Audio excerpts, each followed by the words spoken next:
अस्सलाम वालेकुम। आज हमारा जो टॉपिक है वो सिंगल एंट्री या इनकम्प्लीट रिकॉर्ड के नाम से टॉपिक जाना और पहचाना जाता है। पाकिस्तान, भारत और यूरोपियन कंट्रीज़ में इसे सिंगल एंट्री बोला जाता है। But I suggest the best title for this topic is the preparation of the financial statements from incomplete records. इस बात को भी समझाने की कोशिश करूँगा टॉपिक के साथ साथ कि इस टॉपिक को सिंगल एंट्री क्यों नहीं कहना चाहिए। खैर, टॉपिक हमारा सिंगल एंट्री है और आज तक आपने जो अकाउंटिंग पढ़ी है वो डबल एंट्री अकाउंटिंग है। लिहाजा it is better to have a contrast among between the single entry and the double entry. तो सबसे पहले मैं आपको रिव्यू करवा दूं कि डबल एंट्री अकाउंटिंग में हर ट्रांजैक्शन का डुअल इफेक्ट आता है।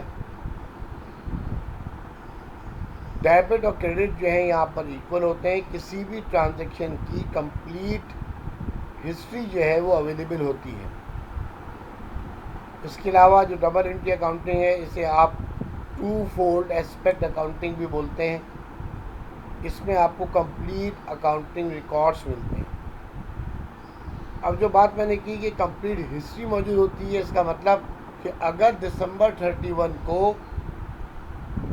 कैश का बैलेंस 45,000 है, जनवरी 1 को इट वाज 15,000, तो 15,000 से इंक्रीज़ होकर 45,000 कैसे हुआ, कंप्लीट हिस्ट्री आपके पास मौजूद होगी। You have cash receipt journal, cash payment journal, you have petty cash book, you have cash book, you have a cash account in the ledger। तो जब आप इन स्पेशल जर्नल को स्टडी करेंगे या लेजर में जाकर इवन कैश के account को स्टडी करेंगे तो you can easily identify how the cash is increase from 15,000 to 45,000। तो डबल एंट्री ये वो complete set of accounting record होता है। इसमें आप जर्नलाइजिंग करते हैं, लेजर पोस्टिंग्स करते हैं, ट्रायल बैलेंसेस बनाते हैं और फाइनेंशियल स्टेटमेंट्स बनाते हैं। ये तो थी डबल एंट्री अकाउंटिंग की ब्रीफ डिस्क्रिप्शन जो आपने आज तक पढ़ी है। अब सिंगल एंट्री को समझने के लिए आपको सिंगल एंट्री के सिस्टम समझने पड़ेंगे। जो पहला सिस्टम आपको दिखाई दे रहा है स्क्रीन पर, इसका नाम है जनाब प्योर सिंगल एंट्री। अब क्योंकि ये मशहूर है टॉपिक सिंगल एंट्री के नाम से, तो मैं भी ये टर्म यूज़ करूँगा क्योंकि आप जिन एग्ज़ामिनेशन बॉडीज़ के पेपर देंगे उन पेपर्स के अंदर ये इसी नाम से ज़्यादातर जाना पहचाना पूछा जाता है। तो आप इस बात को ऐसे कहें कि प्योर सिंगल एंट्री कह दें या प्योर इनकम्प्लीट रिकॉर्ड कह दें। ये पहला सिस्टम है सिंगल एंट्री का। इसमें जनाब होता क्या है कि खाली 2 अकाउंट मेंटेन होते हैं, कोई तीसरा अकाउंट मेंटेन नहीं होता। ओनली डेटर्स यानी कस्टमर्स के अकाउंट यानी अकाउंट रिसीवेबल एंड क्रेडिटर्स यानी सप्लायर के account that is account payable. सिर्फ और सिर्फ अकाउंटेंट क्या करता है, अगर कोई भी small business organization pure single entry पे काम करती है, अपनी ट्रांजैक्शंस को प्योर सिंगल एंट्री सिस्टम पर रिकॉर्ड करती है, तो खाली 2 अकाउंट मेंटेन कराएगी अकाउंटेंट से। एक अकाउंट रिसीवेबल, दूसरा अकाउंट पेबल। अब आप देखें, जब आप क्रेडिट सेल्स करेंगे तो आप अकाउंट रिसीवेबल को डेबिट करेंगे, लेकिन आप सेल्स को क्रेडिट नहीं करेंगे, तो सिंगल एंट्री हो गई है। जब आप क्रेडिट परचेजेस करेंगे तो परचेजेस के अकाउंट को आप डेबिट नहीं करेंगे, आप परचेजेस का अकाउंट मेंटेन नहीं कर रहे, आप खाली अकाउंट पेबल का अकाउंट मेंटेन कर रहे हैं, लिहाजा आप अकाउंट पेबल को क्रेडिट करेंगे, सिंगल एंट्री हो गई। यानी जब आप सेल्स कर रहे हैं तो आप अकाउंट रिसीवेबल को डेबिट कर रहे हैं, सिंगल एंट्री। जब आप क्रेडिट परचेजेस कर रहे हैं तो आप अकाउंट पेबल को क्रेडिट कर रहे हैं, सिंगल एंट्री। ये है प्योर। तो प्योर सिंगल एंट्री में क्या होता है, खाली 2 अकाउंट मेंटेन होते हैं। नेक्स्ट सिस्टम हमारे पास है मिक्स सिंगल एंट्री। अब इसे दूसरा सिस्टम कहा जाता है, ठीक है दूसरा है, लेकिन हकीकत यही है कि ये प्योर सिंगल एंट्री की अमेंडेड फॉर्म है। क्योंकि देखें ना, प्योर सिंगल एंट्री में आप 2 अकाउंट मेंटेन करते हैं, एक अकाउंट रिसीवेबल का, दूसरा अकाउंट पेबल का। ये दोनों अकाउंट यहाँ पर भी मेंटेन हो रहे हैं, लेकिन साथ साथ एक इजाफी काम यहाँ पे क्या होता है मिक्स सिंगल एंट्री के अंदर, कि कैश का अकाउंट भी मेंटेन किया जाता है। Mix single entry along with debtor and creditor accounts, a 2-column cash book is also maintained. अब क्या होगा जी, सबसे पहले आप अकाउंट रिसीवेबल के अकाउंट के मुशाहिदा करें। जब आप क्रेडिट सेल्स करेंगे तो आप अकाउंट रिसीवेबल को डेबिट करेंगे। मेरी एग्जांपल में 60,000 से डेबिट हुआ, लेकिन आपने सेल्स को क्रेडिट नहीं किया। ये क्या हो गया जनाब, ये सिंगल एंट्री हो गया। आप सिर्फ अकाउंट रिसीवेबल को डेबिट कर रहे हैं, सेल्स को आप क्रेडिट नहीं कर रहे, लिहाजा ये सिंगल एंट्री है। फिर जब आप क्रेडिट परचेजेस करेंगे तो आप खाली अकाउंट पेबल को क्रेडिट करेंगे, परचेजेस को डेबिट नहीं करेंगे, ये भी सिंगल एंट्री हो गया। But what about when the cash is collected from customer, आप कैश के अकाउंट को डेबिट करेंगे और अकाउंट रिसीवेबल के अकाउंट को क्रेडिट करेंगे। ये तो डबल एंट्री हो गया भाई। जब भी मैं आपसे कह रहा हूँ कि सिंगल एंट्री के नाम पे मुझे एतराज़ है, जब तक आप प्योर में थे तो यहाँ तो सिंगल एंट्री दिखाई दे रहा था कि आप खाली अकाउंट रिसीवेबल को डेबिट कर रहे थे, सेल्स को क्रेडिट नहीं कर रहे थे, आप खाली अकाउंट पेबल को क्रेडिट कर रहे थे, परचेजेस को डेबिट नहीं कर रहे थे।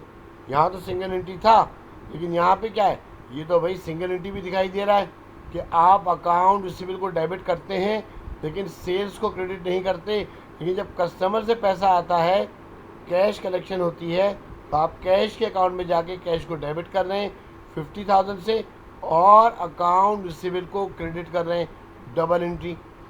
जब आप क्रेडिट पे परचेज कर रहे हैं तो आप खाली अकाउंट पेबल को क्रेडिट कर रहे हैं, परचेजेस को डेबिट नहीं कर रहे, सिंगल एंट्री। लेकिन जब आप सप्लायर को पेमेंट कर रहे हैं तो आप अकाउंट पेबल को डेबिट कर रहे हैं और कैश के अकाउंट को क्रेडिट कर रहे हैं, डबल एंट्री। ये मैंने आपके अंदर डाउट पैदा कर दिया है कि भाई सिंगल एंट्री तो उसका नाम नहीं होना चाहिए, क्योंकि हमें यहाँ सिंगल एंट्री भी दिखाई दे रही है और हमें डबल एंट्री भी दिखाई दे रही है। लेकिन प्योर के मुकाबले में ये बात दुरुस्त है कि मिक्स सिंगल एंट्री में ज़्यादा इंफॉर्मेशन जमा होती है, क्योंकि आप मिक्स सिंगल एंट्री में क्या करते हैं कि अकाउंट रिसीवेबल और अकाउंट पेबल के साथ साथ जब आप कैश के अकाउंट को मेंटेन करते हैं तो आपके पास इंफॉर्मेशन बढ़ जाती है। जैसे आप कैश के अकाउंट में देखें, ये 2 लाख से डेबिट हुआ है, आपको पता चल रहा है ऑनर की इन्वेस्टमेंट है। फिर 10,000 से क्रेडिट हुआ है, ड्राइंग्स हैं। 40,000 से क्रेडिट हुआ, फर्नीचर परचेज हुआ। 25,000 से क्रेडिट हुआ, सैलरी पे हुई। तो प्योर के मुकाबले में under the mix single entry you have large information. अब अगर फ़र्ज़ करें कि आप किसी ऐसी स्मॉल बिजनेस ऑर्गेनाइजेशन में अकाउंटेंट हैं, तो जब आप ज्वाइन करेंगे तो आप तो बहुत खुश हो जाएंगे कि यार तो कोई इशू ही नहीं है, क्योंकि आपका ऑनर आपसे क्या कह रहा है कि भाई you have to prepare these accounts, account receivable और अकाउंट पेबल। तो आपने कहा यार ये तो बहुत आसान है, मैं दिन में अपनी स्टडीज़ कर लेता हूँ और पार्ट टाइम ये जॉब कर लेता हूँ, शाम 6 से 8, 6 बजे गए और जाके 8 बजे तक रिसीवेबल और पेबल के अकाउंट मेंटेन करें, 8 बजे अपनी सीट से उठे घर आ गए, खाना वाना खाया, अपना रिवाइज़ किया, पढ़ने बैठे, सो गए, सुबह चले गए इंस्टीट्यूट पढ़ने के लिए, शाम में फिर पहुंच गए। तो आपकी यही तरतीब चलती रही, महीना ख़त्म होने पे आपको तनख्वाह भी मिलती रही। तो आपने कहा बड़ी अच्छी जॉब मिल गई मुझे तो। लेकिन जनाब हुआ क्या कि जब अकाउंटिंग ईयर एंड हुआ इन साहब का, फ़र्ज़ करें कि आज दिसंबर 31 है, आप रूटीन की तरह ऑफिस गए दिसंबर 31 को 6 बजे, और मेरी एग्ज़ाम्पल में इलस्ट्रेशन में ये शामिल है कि दिसंबर 31 को जब आप 6 बजे पहुँचे तो काम बहुत ही कम था। आप 7 बजे तक रिसीवेबल और पेबल के अकाउंट मेंटेन कर चुके थे, लेकिन आप 7 से 8 बैठे रहे मुरव्वत में कि नहीं यार मेरे टाइमिंग 2 घंटे के हैं, तो मैं 8 बजे ये अपनी सीट से उठूँगा। और जब आप 8 बजे उठ के जाने लगे तो आपके ऑनर ने कहा भाई कहाँ चले? तो आपने कहा सर काम तो हो गया था बहुत पहले ही, बस मैं सोच रहा था कि 8 बज जाए तो घर जाता हूँ। तो ऑनर ने कहा मिस्टर आज अकाउंटिंग ईयर एंड हुआ है, कहाँ चले आप? You have to prepare the financial statements. मुझे बताओ साल में मैंने क्या कमाया, मुझे प्रॉफिट हुआ है, लॉस हुआ है, क्या हुआ है मुझे? अब आप सटपटा जाएंगे, आप सटपटा जाएंगे कि भाई अगर ये प्रॉफिट निकलवाना था तो मुझे आप पहले बताते, मैं रेवेन्यू एक्सपेंस के अकाउंट मेंटेन करता। मैंने तो कोई रेवेन्यू या एक्सपेंस के अकाउंट मेंटेन ही नहीं किए, मैं तो खाली रिसीवेबल या पेबल बनाता हुआ आ रहा हूँ। अब मैं प्रॉफिट या लॉस कैसे निकालूँ? तो देखिए इसका सलूशन क्या है। आप इन दो अकाउंट्स की मौजूदगी में, इन दो अकाउंट के होते हुए, ना आपके पास कोई दूसरा असेट अकाउंट है, कोई कैश बैंक, कोई मर्चेंडाइज, कोई टेंजिबल प्लान असेट, कोई अकाउंट आपके पास नहीं है, कोई कैपिटल का अकाउंट नहीं है, कोई रेवेन्यू का अकाउंट नहीं है, कोई एक्सपेंस का अकाउंट नहीं है, सिर्फ आपके पास ये रिसीवेबल और पेबल के अकाउंट हैं। लेकिन आपका ऑनर आपसे कह रहा है कि जी प्लीज़ मुझे आप प्रॉफिट और लॉस कंप्यूट करके दिखाइए। ये प्रॉफिट और लॉस कंप्यूट कैसे होगा जनाब? ये देखिएगा, remember we have only 2 account, that is customer and supplier. अगर अब आपको फाइनेंशियल स्टेटमेंट बनाने पड़ जाएं तो याद रखिएगा कि ऑनर की भी सर्विसेज आपको लेनी पड़ेंगी। तो आप क्या करें, ऑनर को अपने साथ लेके बैठेंगे, सर आइए ज़रा मेरे साथ बैठिएगा। अब आप उनसे सवाल करें कि सर आपने जब ये कारोबार शुरू किया था इस साल के शुरू में, तो आप मुझे ये बताएं कि आपने कितनी इन्वेस्टमेंट की है। ऑनर तो जानता है उसे क्या इन्वेस्ट किया। ऑनर ने कहा भाई मैंने 2 लाख रुपए से कारोबार शुरू किया था। तो देखें ये आपको क्या मिल गया है, ओपनिंग कैपिटल। ये आपके पास ओपनिंग कैपिटल आ गया, और ये इन्फॉर्मेशन आपने हासिल की है ऑनर से। अच्छा जी आगे चलें।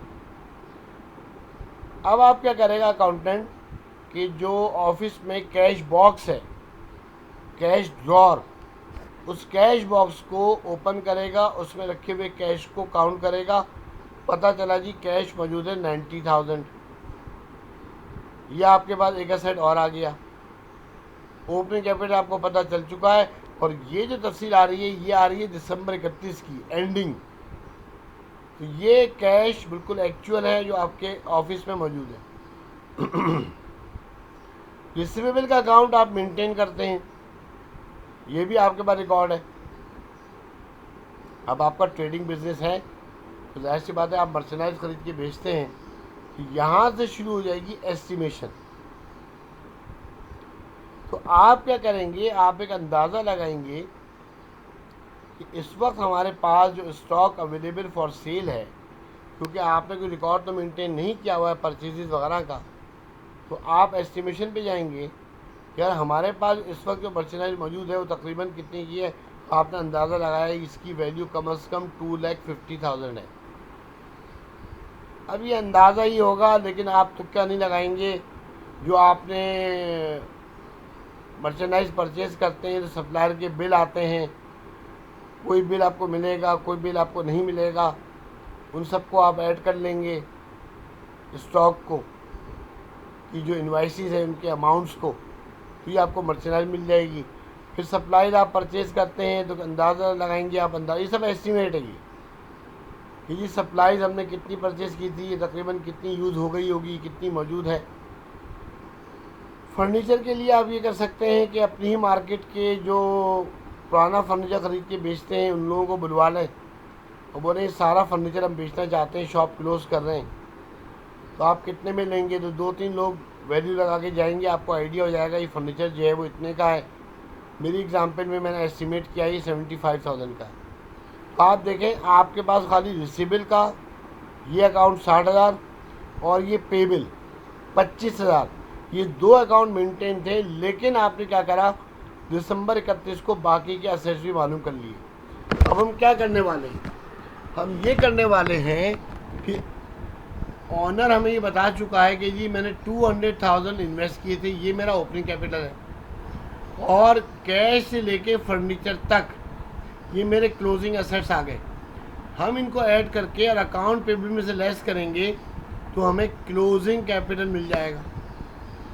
देखें आप, कैश 90,000 है, रिसीवेबल 60 है, मर्चेंडाइज 2,50,000, सप्लाईज 25,000, फर्नीचर 75, ये टोटल किया मैंने, ये आ रहा है 500,000।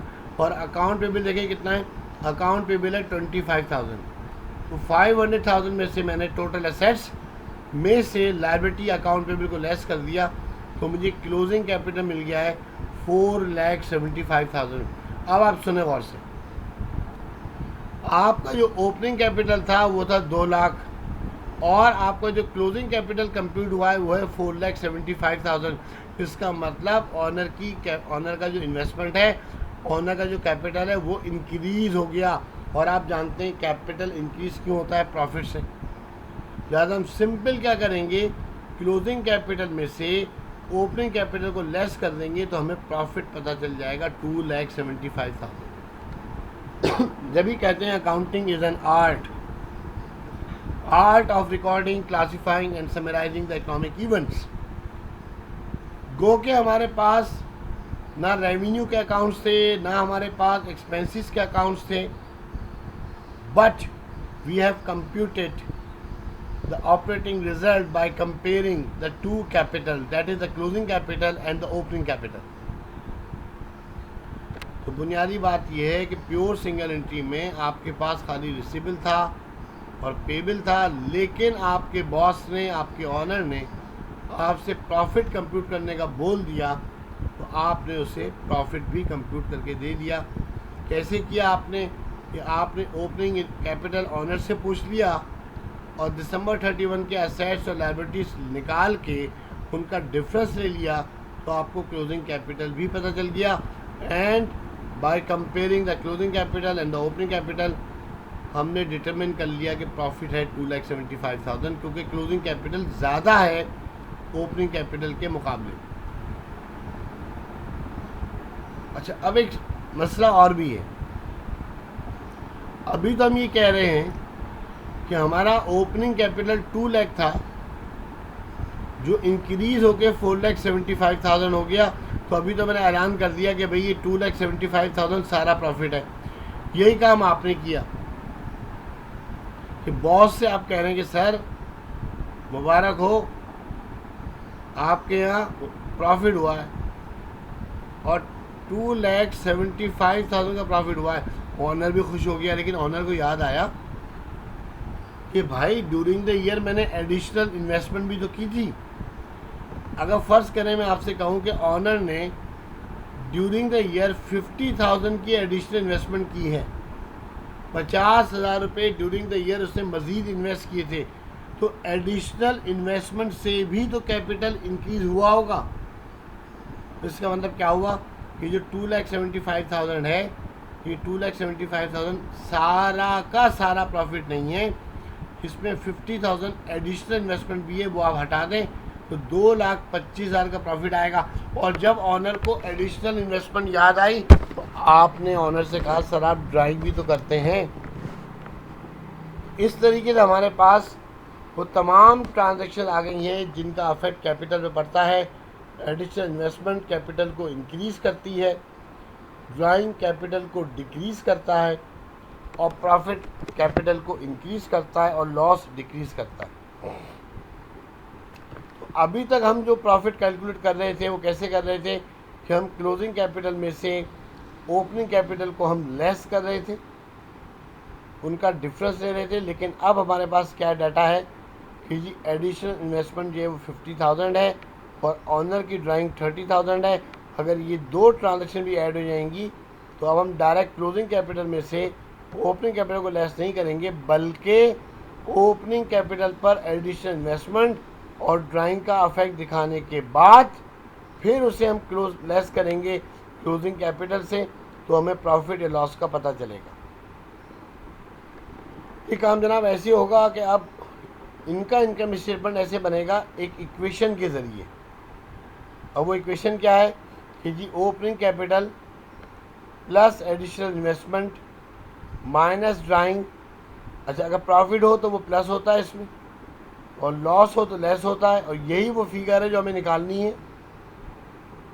तो सिंपल क्या हुआ कि ओपनिंग कैपिटल में एडिशनल इन्वेस्टमेंट ऐड होती है, ड्राइंग लेस होता है, प्रॉफिट हो तो ऐड होता है, लॉस हो तो लेस होता है, और ये सब किसके बराबर आता है? क्लोजिंग कैपिटल के बराबर आता है। अब हमें क्या पता है? ओपनिंग कैपिटल पता है 200,000, एडिशनल इन्वेस्टमेंट पता है 50,000, ड्राइंग पता है 30,000। इस साल प्रॉफिट हुआ या लॉस हुआ ये हमें नहीं पता, ये हमें कंप्यूट करना है। और क्लोजिंग कैपिटल पता है 4,75,000। तो हम क्या करेंगे? ओपनिंग कैपिटल में एडिशनल इन्वेस्टमेंट को ऐड करेंगे 2,50,000, फिर उसमें से ड्राइंग को लेस करेंगे 2,20,000। अब आप देखेंगे एडिशनल इन्वेस्टमेंट और ड्राइंग का अफेक्ट दिखाने के बाद जो कैपिटल आ रहा है वो है 2,20,000, और जो क्लोजिंग कैपिटल है वो है 4,75,000। तो क्लोजिंग कैपिटल अभी भी ज़्यादा है, इसका मतलब आपको प्रॉफिट मिल रहा है। तो अब आप क्या करेंगे? नेक्स्ट स्टेप में इस 2,20,000 की कैपिटल को लेफ़्ट साइड से लेके चले जाएंगे राइट साइड पे। यहाँ ये प्लस में था, यहाँ के माइनस में हो जाएगा, और ये 4,75,000 में से लेस होगा, तो आपको प्रॉफिट मिल जाएगा 2,55,000 से। और अगर फ़र्ज़ करें ये 4,75,000 ना होता, ये 2 लाख होता, और ये कैपिटल जो है वो एडिशनल इन्वेस्टमेंट और ड्राइंग के बाद 2,20,000 है, तो ये ज़्यादा हो जाता। तो यहाँ पे इस स्टेप में एक्स के साथ आप लिखते हैं -x, क्योंकि फिर आपको ग्रॉस प्रॉफिट नहीं ग्रॉस लॉस मिलता, क्योंकि फिर आप 2 लाख में से माइनस करते हैं 2,20,000। तो याद रखिएगा, अगर क्लोजिंग कैपिटल ज़्यादा है तो प्रॉफिट आएगा, क्लोजिंग कैपिटल कम है तो लॉस आएगा। अच्छा, जब आप इतना काम कर ही चुके हैं तो आप आगे और समझ लें, इस प्रॉफिट को आप बोलेंगे ग्रॉस प्रॉफिट, और इसके बाद आप इसमें से एक्सपेंसेस को लेस कर सकते हैं। मिसाल के तौर पे मैं ये कहता हूँ कि जी मैंने क्लोजिंग कैपिटल की कंप्यूटेशन में फर्नीचर को यूज़ किया है 75,000 से। मैं ये कहता हूँ कि मैं इसको डेप्रिशिएट करता हूँ, तो 75,000 को मैं डेप्रिशिएट कर रहा हूँ लेट से 10% से। तो 75,000 का जो 10% आएगा वो आएगा 7,500। अब इसकी कोई एंट्री थोड़ी होगी, हम क्या करेंगे? बगैर एंट्री किए हुए ग्रॉस प्रॉफिट के बाद यहाँ पे लिख देंगे डेप्रीसिएशन एक्सपेंस 7,500, और नेट प्रॉफिट आ जाएगा। और एक्यूमुलेटेड डेप्रीसिएशन को लेके चले जाएंगे कहाँ? बैलेंस शीट में, और ले जाके फर्नीचर में से लेस कर देंगे। और याद रखिएगा कि जो आपने इनकम स्टेटमेंट में यहाँ डेप्रीसिएशन को मैं लेस करवा रहा हूँ और एक्यूमुलेटेड डेप्रीसिएशन को बैलेंस शीट में फर्नीचर में से लेस करवा रहा हूँ, इसकी कोई एंट्री नहीं बनी है। ये अकाउंट डायरेक्ट इनकम स्टेटमेंट में और बैलेंस शीट में गए, नो एंट्री, नो एंट्री। तो मैं अब आपको समझा देता हूँ कि मैंने आपसे कहा था कि जब आप क्रेडिट सेल्स कर रहे हैं तो आप अकाउंट रिसीवेबल को डेबिट करते हैं, लेकिन सेल्स को क्रेडिट नहीं करते, सिंगल एंट्री। जब आप क्रेडिट परचेज कर रहे हैं तो आप अकाउंट पेबल को क्रेडिट कर रहे हैं, परचेजेस को डेबिट नहीं कर रहे, सिंगल एंट्री। लेकिन जब आप कस्टमर से कैश कलेक्ट करते हैं तो आप कैश को डेबिट करते हैं, अकाउंट रिसीवेबल को क्रेडिट करते हैं, सप्लायर को पेमेंट करते हैं, अकाउंट पेबल डेबिट करते हैं, कैश को क्रेडिट करते हैं, डबल एंट्री।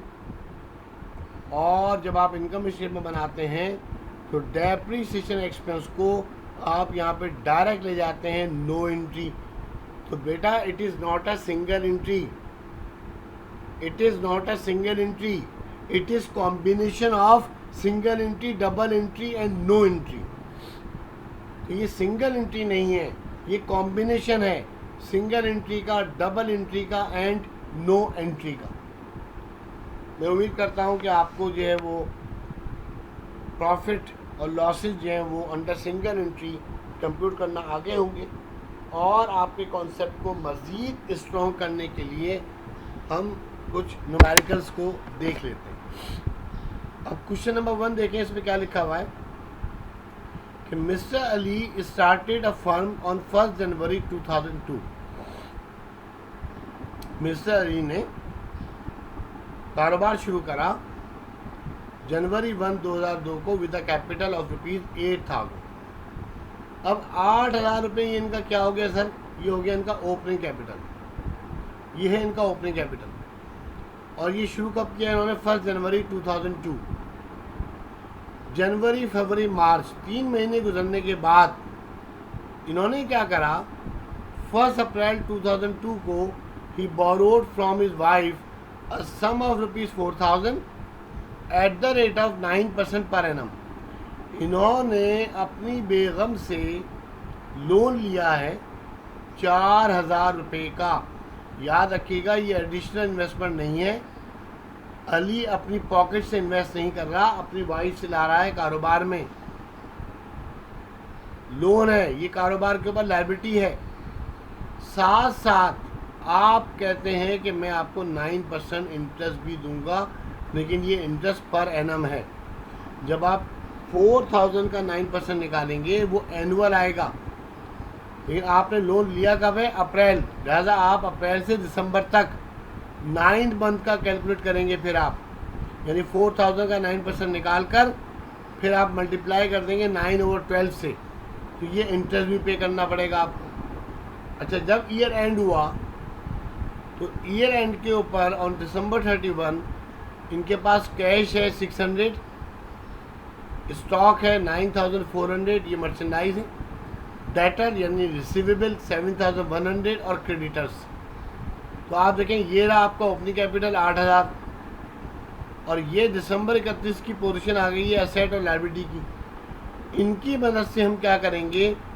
क्लोजिंग कैपिटल निकालेंगे। ओपनिंग कैपिटल ये रहा, यहाँ से निकल जाएगा क्लोजिंग कैपिटल। रिक्वायर्ड क्या है जी? असरटेन द प्रॉफिट और लॉस फॉर द ईयर, और mister Ali had drawn 2,500 for his personal use. और ये आपको ड्राइंग दी हुई है।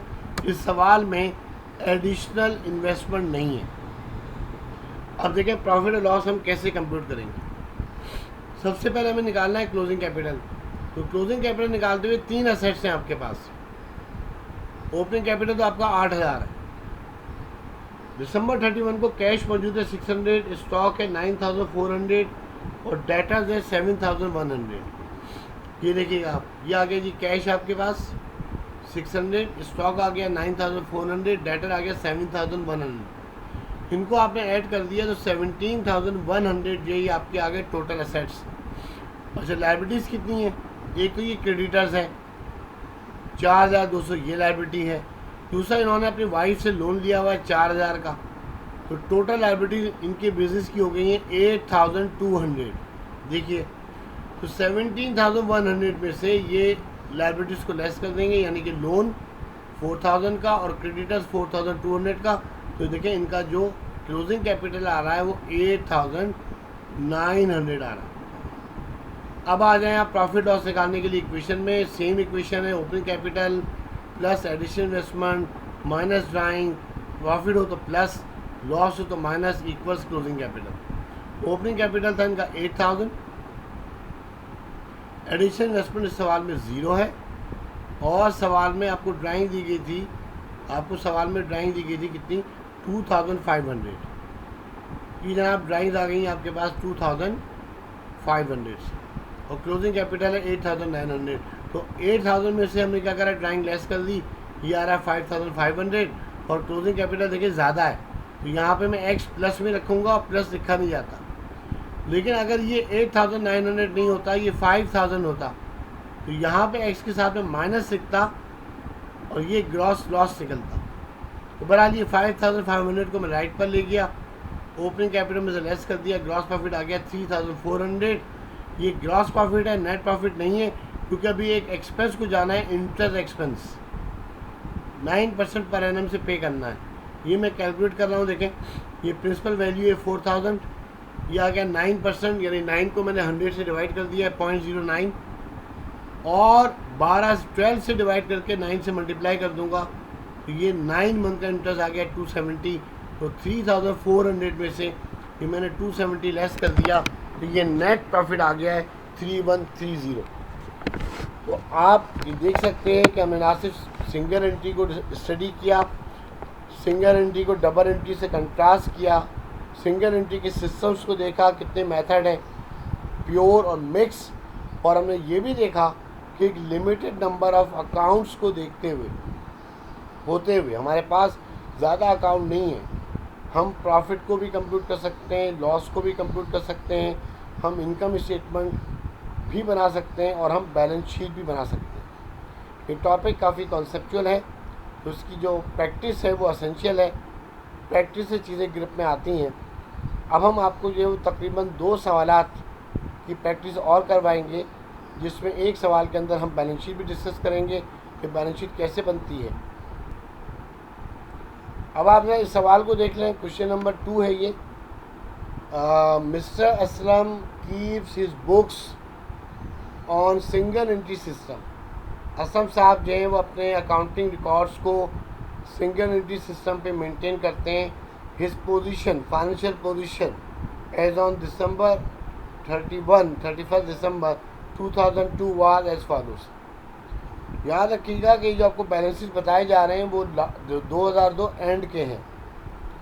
इसका मतलब ये है कि 2002 का जो एंडिंग बैलेंस है ये 2003 का ओपनिंग बैलेंस होगा, लिहाजा यहाँ से आपको ओपनिंग कैपिटल मिलेगा, यानी सारे assets cash, bank, merchandise, debtors, machinery, furniture, इनको ऐड कर लें और क्रेडिटर को लेस कर दें। ये 2002 का क्लोजिंग कैपिटल है, लेकिन 2003 का ये ओपनिंग कैपिटल आपको मिल जाएगा। फिर 2003 में क्या हुआ है जनाब, इन्होंने एडिशनल इन्वेस्टमेंट कर रखी है 20,000 से, and he withdrew for his personal use 800 per month. तो एक तो ये 800 पर मंथ ये निकाल ही रहे थे। Further his personal expenses amounting to ₹2,300 were paid from the business account. तो उनकी ड्राइंग कैसे आएगी टोटल कि 800 को मल्टीप्लाई कर देंगे 12 से, ये माहाना कैश निकालते थे, इसके अलावा कुछ इनके पर्सनल एक्सपेंसेस थे, उनका बिल भी ऑफिस से पे हुआ था 2300, इन दोनों को ऐड करेंगे तो ड्राइंग आएगी। और 2003 के एंड के ऊपर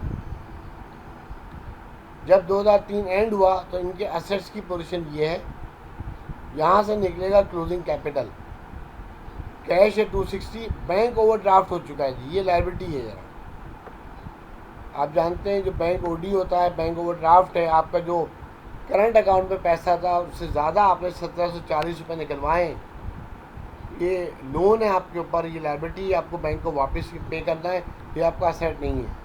तो असेट आपके पास क्या क्या है, कैश है, क्लोजिंग स्टॉक है, डेटर्स हैं, प्लांट एंड मशीनरी, फर्नीचर, इनको ऐड कर लेंगे, और बैंक ओवरड्राफ्ट और ये क्रेडिटर्स 5600 से लेस कर देंगे तो क्लोजिंग कैपिटल आएगा।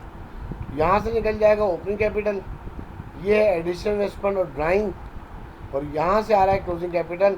और रिक्वायर्ड भी इसका यही है कि हमें प्रॉफिट और लॉस जो है वो आप कंप्यूट करके दिखाएं। तो आइए जनाब इस सवाल को सॉल्व करते हैं।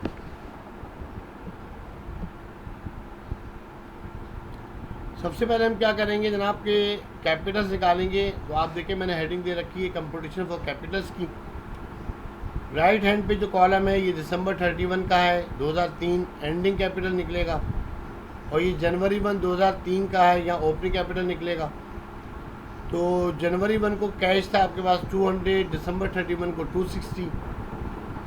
January 1 को आपके पास कैश की पोजीशन थी 3500, बैंक की पोजीशन बैंक 3500, लेकिन December 31 को बैंक का डेबिट बैलेंस नहीं है, यहाँ बैंक का क्रेडिट बैलेंस था। तो देखें ये लायबिलिटी में शो होगा, ये रहा बैंक ओवरड्राफ्ट।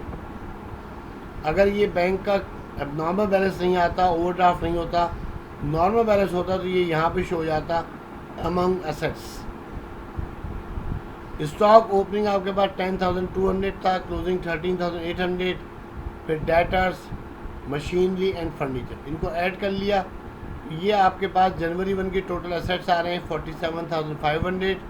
इसमें से जनाब हमने जनवरी 1 की जो लाइबिलिटीज़ थी 8,000 वो लेस कर दी, तो ये हमें ओपनिंग कैपिटल मिल गया है 39,500।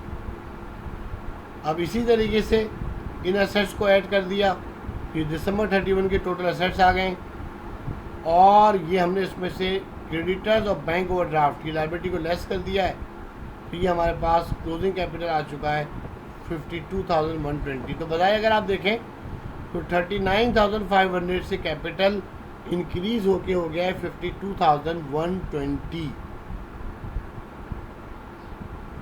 और यही लगता है कि इन्हें प्रॉफिट हुआ होगा, लेकिन हमें अभी एडिशनल इन्वेस्टमेंट का इफेक्ट भी दिखाना है, ड्राइंग का इफेक्ट भी दिखाना है।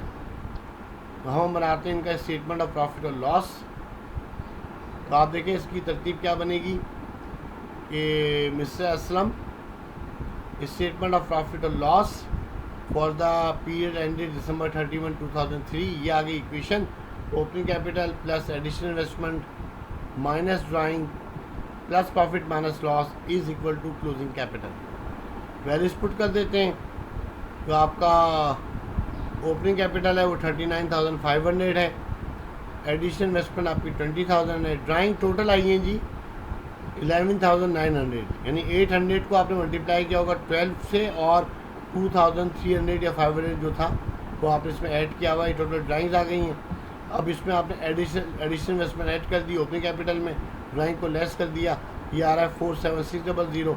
इसे इक्वेशन के आप राइट साइड पर ले आके क्लोजिंग कैपिटल में से आपने लेस कर दिया है, तो ये आपको प्रॉफिट मिल गया है 4520। एक क्वेश्चन और डिस्कस करते हैं जिसमें आपसे बैलेंस शीट भी बनवाई जा रही है। सवाल को देखिए, थोड़ा सा लेंथी क्वेश्चन होगा, लेकिन अब आपके कॉन्सेप्ट जो हैं वो बहुत स्ट्रॉन्ग हो जाएंगे। क्वेश्चन 3 देखें आपसे क्या कहता है कि mister Ali does not maintain double entry book of accounts. वही बात, ये सिंगल एंट्री मेंटेन करते हैं। ये दो कॉलम बने हुए जनाब, एक है आपके पास 31/12/2002 यानी कि दिसंबर 31 2002 ये एंडिंग है, और ये है जनवरी 1 2002 ये ओपनिंग है। सवाल आपसे कहता है कि जी स्टॉक आपके पास था ओपनिंग 40,000, ये आपकी ओपनिंग इन्वेंटरी है, और क्लोजिंग स्टॉक आपके पास था 60,000। डेटर्स यानी कि रिसीवेबल के अकाउंट्स हैं, ये ओपनिंग था आपके पास 30,000, क्लोजिंग है 40,000। कैश का ओपनिंग बैलेंस है 2,000, क्लोजिंग बैलेंस है 1,000, बैंक का ओपनिंग बैलेंस है 10,000। लेकिन ये देखें आप दिसंबर 31 को ये जो बैंक का बैलेंस है ये ओडी है, ये ओवरड्राफ्ट है, ये लायबिलिटी है, ये एसेट नहीं है at end of 2002। Creditors liability है, आउटस्टैंडिंग एक्सपेंसेस ये भी लायबिलिटीज़ हैं। आप जानते हैं कि एक्रूड एक्सपेंसेस को, the expenses are incurred but not yet paid by the business. Accrued expenses को आप आउटस्टैंडिंग एक्सपेंसेस भी कह सकते हैं, लायबिलिटीज़ हैं। तो मैं इस बात को ऐसे कह देता हूँ कि जनवरी 1 को तो आपके पास दो लायबिलिटीज़ हैं, एक क्रेडिटर्स है, दूसरा आउटस्टैंडिंग एक्सपेंस है। लेकिन दिसंबर 31 को आपके पास तीन लायबिलिटीज़ हैं, एक आउटस्टैंडिंग एक्सपेंस है 8,000, क्रेडिटर्स है 25,000, और बैंक ओवरड्राफ्ट ये भी लायबिलिटी है 5,000। फर्नीचर आपके पास असेट है 2,000। अच्छा जी, इस सवाल में आपसे कहा जा रहा है फर्नीचर को आप डेप्रिशिएट करें 10% से, और आपसे कहा जा रहा है जी अली ने ड्राइंग्स की हैं 1,000 पर मंथ, ये 12,000 ड्राइंग आ जाएगी। एंड मिस्टर अली इन्वेस्टेड ₹2,000 इन 2002, तो 2002 में 2,000 रुपये मज़ीद इन्वेस्ट किए, ये इनकी एडिशनल इन्वेस्टमेंट है। अब ये जो डाटा आ रहा है सर, ये ट्रिकी है, ट्रिकी, इसको ज़रा समझने की कोशिश करिएगा, क्योंकि सिंगल एंट्री में आपको तो तंग ऐसे ही किया जा सकता है। ये कुछ ट्रिकी चीज़ें डाल दी जाए। आपसे क्या कहा जा रहा है यहाँ कहते हैं कि जो बैंक बैलेंस है जनवरी 1, 2002 का, ये वाला 10,000, इस बैलेंस की बात हो रही है। फिर ओपनिंग जो बैंक का बैलेंस है, ये बैंक बैलेंस जनवरी 1, 2002 को, ये तो है एज पर कैश बुक। लेकिन कहते हैं कि जो बैंक ओवरड्राफ्ट का बैलेंस हम आपको बता रहे हैं, ये वाला 5,000, ये है एज पर बैंक स्टेटमेंट। अब ज़रा समझना ट्रिक क्या लगी है इसमें। इन्होंने करा ये है कि आपको बैंक ओवरड्राफ्ट दिया हुआ है और ये दिया हुआ है एज पर बैंक स्टेटमेंट। अब अगर फर्ज करें सवाल के अंदर कोई ऐसी बहुत गौर से सुनिएगा, बहुत गौर से, अगर सवाल के अंदर कोई ऐसी ट्रांजैक्शन दी जाती है जिसका इफेक्ट बैंक स्टेटमेंट में पड़ता है, वो बैंक स्टेटमेंट में के बैलेंस में या तो ऐड होनी है या लेस होनी है, तो आप उसे तो कर देंगे इग्नोर, क्योंकि बैलेंस है ऑलरेडी बैंक स्टेटमेंट का। तो जब बैंक स्टेटमेंट का बैलेंस है और बैंक स्टेटमेंट के बैलेंस को हिट करने वाली ट्रांजैक्शन तो हिट कर चुकी होंगी। हाँ, आप ऐसी ट्रांजैक्शन को कंसीडर करिएगा जो कैश बुक में रिकॉर्ड हो चुकी हो या नहीं हुई हो। तो ये ट्रिक में घुमाने के चक्कर में मैं खुद घूम ना जाऊँ कहीं आपको घुमाने के चक्कर में। देखिए आगे क्या लिखा हुआ है, cheques for ₹2,000 drawn in December 2002 have not been in cash within the year. बुनियादी बात यह है कि ये BS प्लस की ट्रांजैक्शन है। चलिए मैं आपको आसान कर दूँ। ट्रिक के अंदर मैं ट्रिक पैदा करना चाह रहा था कि ये जो बैलेंस है ये बैंक स्टेटमेंट का है और ये एक ऐसी ट्रांजैक्शन है जिसका इफेक्ट बैंक स्टेटमेंट पर नहीं है, तो फिर आपको इसका इफेक्ट दिखाना पड़ेगा। यहाँ लिखा हुआ है चेक आपने इशू किया था 2,000 रुपये का, लेकिन वो अभी तक बैंक में प्रेजेंट नहीं हुआ, इन कैश नहीं हुआ, तो ये आउटस्टैंडिंग चेक है। Means cheques are issued to supplier but not presented to the bank for the. अगर ये भी चेक बैंक में प्रेजेंट हो जाता तो बैंकर इसे पे कर देता, तो ओवरड्राफ्ट 5,000 नहीं 7,000 होता। लिहाजा यहाँ पे ओवरड्राफ्ट का एक एडजस्टमेंट पड़ा हुआ है। ये 2,000 रुपये आपको इस 5,000 में ऐड करने पड़ेंगे, तो टोटल आपको ओवरड्राफ्ट मिलेगा 7,000। बहुत इम्पोर्टेंट पॉइंट है ये कि जो आपको ओवरड्राफ्ट दिया गया था ये एज पर बैंक स्टेटमेंट था और एक ट्रांजैक्शन ऐसी दी हुई है जिसका फैक्ट। इसका मतलब बेटा ये हुआ कि जब बैंक स्टेटमेंट का बैलेंस आ रहा है और कोई ऐसी ट्रांजैक्शन दी जाती जिसका फैक्ट कैश बुक पे जाना होता है, वो आप इग्नोर करते। बैलेंस भी बैंक स्टेटमेंट का है और ट्रांजैक्शन भी वो है जो बैंक स्टेटमेंट के बैलेंस को असर डालती है, तो आप इसे इग्नोर नहीं कर सकते, आपको उसका फैक्ट दिखाना पड़ेगा। तो एक्चुअल जो ओवरड्राफ्ट हुआ आपका वो कितना हुआ 7,000। अब क्वेश्चन जो है आपके लिए बहुत सिंपल हो चुका होगा, क्योंकि असल काम यही होता है कि आप क्वेश्चन पर टाइम लगाएं, क्वेश्चन को अच्छे से समझ लें। अब हम सॉल्व करने में देर नहीं लगाएंगे। यहाँ पे देखें क्या कहा जा रहा है कि जी जो इन्फॉर्मेशन आपको दी गई है उससे आप statement of profit and loss बनाएं और स्टेटमेंट ऑफ अफेयर्स भी बनाएं। थोड़ा सा टाइम इसको भी दे दें आप। ये स्टेटमेंट ऑफ अफेयर्स क्या होता है देखें, इस चैप्टर के अंदर सिंगल एंट्री के चैप्टर के अंदर आप बैलेंस शीट को स्टेटमेंट ऑफ अफेयर्स कहते हैं। वजह क्या है उसकी? बैलेंस शीट भी कह सकते हैं, बैलेंस शीट भी लिखा जा सकता है, लेकिन मोर एप्रोप्रिएट स्टेटमेंट ऑफ अफेयर्स नाम अकाउंटेंट ने इसलिए रखा है कि इसमें बनती तो वैसे ही है जैसे बैलेंस शीट बनती है। वही एसेट, वही लायबिलिटी, वही कैपिटल के अकाउंट जाएंगे। इशू क्या है कि जब आप बैलेंस शीट बनाते हैं और बैलेंस शीट में आप असेट और इक्विटीज़ के अकाउंट को जब रिपोर्ट करते हैं बैलेंस शीट में, तो वो सारे के सारे अकाउंट लेजर में मौजूद होते हैं। यहाँ पे तो लेजर में आपके पास क्या है, सिर्फ रिसीवेबल और पेबल का अकाउंट है। आप कैश को भी लेके जाएंगे, आप स्टॉक को भी लेके जाएंगे, आप फर्नीचर भी लेके जाएंगे, तो ये अकाउंट तो लेजर में मौजूद नहीं है। तो बेसिकली लायबिलिटी साइड पे आप बैंक ओवरड्राफ्ट भी लेके जाएंगे, आप आउटस्टैंडिंग एक्सपेंस भी लेके जाएंगे, आप क्रेडिटर को भी लेके जाएंगे, तो आपके पास तो लेजर में खाली क्रेडिटर का अकाउंट है, आउटस्टैंडिंग एक्सपेंस या बैंक ओडी का नहीं है। तो इशू ये है खाली कि आप बैलेंस शीट को स्टेटमेंट ऑफ अफेयर्स कहेंगे, क्योंकि इसमें जो अकाउंट रिपोर्ट हो रहे हैं वो सारे के सारे लेजर में मौजूद नहीं हैं। अब उम्मीद करता हूँ कि आपने ये अच्छे से समझ लिया होगा। सवाल अब सॉल्व करना कोई इशू नहीं है, हम खट करके सॉल्व कर देते हैं। देखिए जनाब, सबसे पहले मैं कैपिटल निकाल रहा हूँ।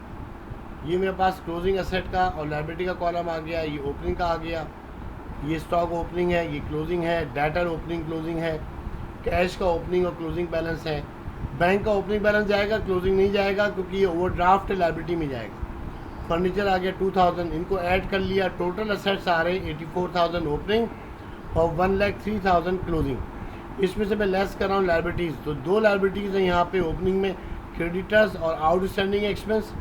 ये कैपिटल आ गया 64,000, जबकि क्लोजिंग में मेरे पास तीन लायबिलिटीज़ हैं। क्रेडिटर्स है 25,000, आउटस्टैंडिंग एक्सपेंस है 8,000 और देखें बैंक ओवरड्राफ्ट ये एडजस्ट होके आ गया है 5,000 से इंक्रीज होके 7,000। ये मैंने 1,03,000 में से इन तीनों को लेस कर दिया, तो ये मेरा क्लोजिंग कैपिटल आ गया है 63,000। अब हम बनाएंगे स्टेटमेंट ऑफ प्रॉफिट और लॉस। ये रहा जनाब मिस्टर अली का स्टेटमेंट ऑफ प्रॉफिट और loss for the period ended December 31, 2002। Opening capital plus additional investment minus drawing plus profit minus loss all are equal to the closing capital. Values put कर देते हैं। Opening capital 64,000 है, इसमें additional investment add हुई 2,000 से 66,000 हो गया। Drawing इनकी थी 1,000 पर मंथ, टोटल हो गई 12,000, लेस कर दिया तो ये आ गया 54,000 और 54,000 को इक्वेशन के राइट साइड पे जाकर क्लोजिंग कैपिटल में से लेस कर दिया तो ग्रॉस प्रॉफिट आ गया जी 9,000। और हमें कहा गया था कि डेप्रीशिएट करना है आपने फर्नीचर को 10% से, तो 2,000 का जो 10% है ये डेप्रीशिएशन आ गया 200, तो इनकी जो नेट इनकम आ रही है वो है 8,800। बैलेंस शीट वैसी बनेगी जैसे बनती है, फ़र्क क्या है कि यहाँ पे आपने स्टेटमेंट ऑफ अफेयर्स का हेड दे रखा है, नथिंग एल्स। मिस्टर अली की जनाब स्टेटमेंट ऑफ अफेयर्स बन रहा है एज ऑन 31 दिसंबर 2002। इसमें आप देखें तो करंट असेट में आपके पास कैश रिपोर्ट, ये सब क्लोजिंग जाएगा। ये जो आपके क्लोजिंग बैलेंस है ना ये जाएंगे। देखिए कैश का बैलेंस में 1,000 है और डेटर्स 40,000 है, स्टॉक 60,000 है। क्योंकि आप दिसंबर 31 को बना रहे हैं तो अब आपने सारे जो असेट लायबिलिटीज़ रिपोर्ट करने हैं वो एंडिंग रिपोर्ट करने हैं स्टेटमेंट ऑफ अफेयर्स में। तो कैश आ गया 1,000, स्टॉक आ गया 60,000, डेटर्स है 40,000, इनको ऐड कर दिया, टोटल करंट असेट आ गए 1,01,000। फिक्स असेट में फर्नीचर था 2,000, इसमें से लेस हुआ है एक्यूमुलेटेड डेप्रिसिएशन 200 का, ये टोटल प्लान असेट आ गए 1,800, इसमें करंट असेट को ऐड कर दिया 1,02,800 से, ये आपके टोटल असेट्स हो गए। इक्विटी में आपकी पहले लायबिलिटीज़ जाएंगी, क्रेडिटर्स 25,000 है, आउटस्टैंडिंग एक्सपेंसेस 8,000 है, बैंक ओवरड्राफ्ट आपके पास 7,000 है, टोटल लायबिलिटीज़ 40,000। आपका ओपनिंग कैपिटल 64,000 था। अब क्योंकि ये वो काम है जो आप स्टेटमेंट ऑफ ऑनर्स इक्विटी में करते हैं, अब क्योंकि ये इनकम्प्लीट रिकॉर्ड्स हैं तो यहाँ पे आप नहीं बनाते हैं स्टेटमेंट ऑफ ऑनर्स इक्विटी, तो वो जो स्टेटमेंट ऑफ ऑनर्स इक्विटी में जो सेक्शन होता है वो आप बैलेंस शीट के अंदर ही शो करते हैं। जो काम आप वहाँ करते थे यानी opening capital plus additional investment plus drawing और माइनस प्लस प्रॉफिट और माइनस ड्राइंग, यानी ओपनिंग कैपिटल लिया, एडिशनल इन्वेस्टमेंट ऐड कर दी, प्रॉफिट ऐड कर दिया, ये दोनों कैपिटल को बढ़ा रहे हैं और ड्राइंग लेस कर दी, तो ये आ गया आपका क्लोजिंग कैपिटल 62,800। इसमें आपने लायबिलिटीज़ ऐड कर दी तो देखें ये आ गया 1,02,800, एग्जैक्टली इक्वल है आपके टोटल असेट के 1,02,800। अब यहाँ क्लोजिंग कैपिटल है 62,800 बैलेंस शीट में, जबकि आपने जब कैपिटल कंप्यूट किए थे देखें यहाँ निकाला था आपने 63,000। ऐसा क्यों है, ये फ़र्क क्यों आ रहा है कि यहाँ 63,000 निकाला था आपने क्लोजिंग कैपिटल और यहाँ क्लोजिंग कैपिटल आपका आ रहा है 62,800। इसकी वजह जो है वो डेप्रिसिएशन है जनाब। यहाँ पे देखें आप कि ये जो आपने ये जब प्रॉफिट निकाला था 9,000, इसमें से आपने मज़ीद 200 रुपये का डेप्रीसिएशन लेस कर रखा है। तो मैं कहना ही चाह रहा हूँ कि अगर आप यहाँ पे फर्नीचर 200 रुपये कम करके यहाँ पे ले जाएं, यानी 2000 के बजाय इसको आप 1800 से ले जाएं, यहीं पे आप एडजस्टमेंट डाल दें, तो ये ऑटोमेटिक यहीं पे निकलेगा 62,800। तो इतना डिफ़िकल्ट टॉपिक नहीं है। मैं उम्मीद करता हूँ कि आपको इन न्यूमेरिकल की मदद से मज़ीद आपके जो कॉन्सेप्ट स्ट्रॉन्ग हो गए होंगे। अब आप इसकी प्रैक्टिस करें ताकि आप कमांडिंग पोजीशन में रहें। बहुत शुक्रिया। अस्सलाम वालेकुम।